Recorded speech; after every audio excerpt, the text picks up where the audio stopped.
Alston, former Liberal Cabinet Minister. Good morning to you both. Hi, Paul.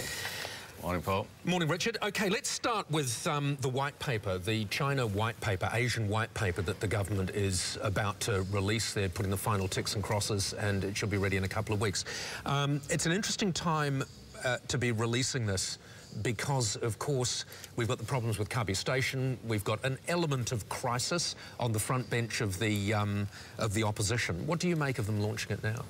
Well, I think it recognises that there are real issues with Asian investment that have to be addressed. You know, at the popular level in the community, particularly in regional Australia, I think there are real anxieties about the level of Asian investment, particularly Chinese. But on the other hand, when you look at the future of Australia and its investment partners, it is China, it is Japan, it is Indonesia, it just is makes India. sense.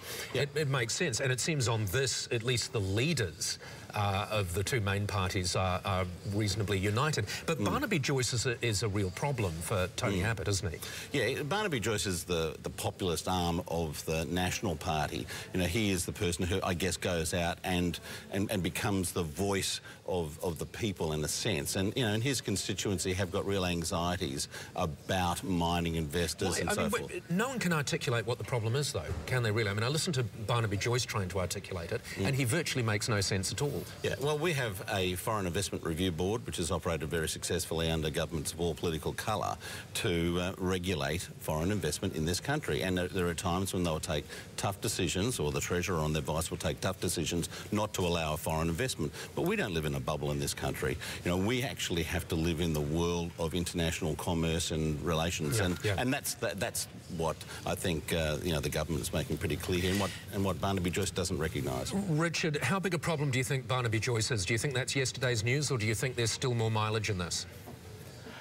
Look, it's not surprising that you'll get differences of opinion in a country of 22 million people, and you've also got to remember Barnaby Joyce is seeking pre-selection in the very seat in which Cubbie Station resides, so he's got a particular interest in this issue. Having said that, I think generally what Bruce says is right.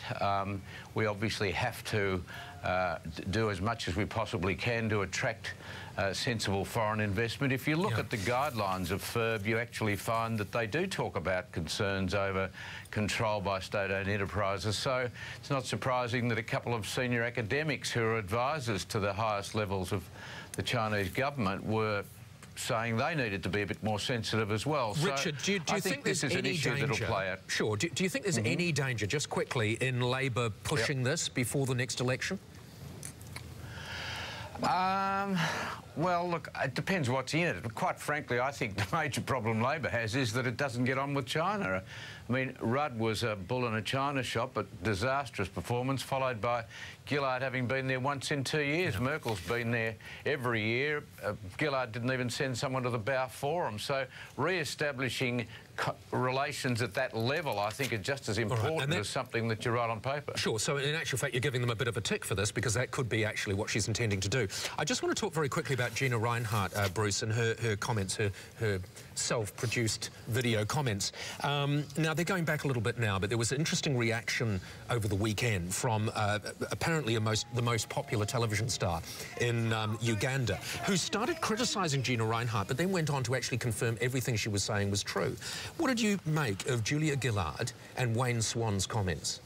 Well, I think they're on the money. I don't think Australians like the idea of people being paid $2 a day or whatever for you know, for a hard day's work. But Gina Rinehart wasn't saying that was good. In fact, she was condemning that in reality, but saying that's what we're up against. Well, I think the message got very garbled out there, and that became the take that the public, you know, really took. And I think that's a mistake. I think she has to be very careful about the way in which she pitches those messages. But don't you think she only has to be careful because there are people out there like Julia Gillard and Wayne Swan who will paint it to their advantage and actually miss the obvious point that Gina Rinehart was trying to make? Well, I think a lot of people did miss the point, Paul, and I think that's something she needs to look to. I think if she's going to enter into the public forums in that sort of a way... She shouldn't make it easy for them. She should make it very clear what she's talking about, because the take from most people, if you ask them in the street what that was all about, they'll say, oh, was she promoting $2 a day yeah, but that was because of the way it was painted by Julia Gillard and Wayne Swan, wasn't it? Well, if you go out there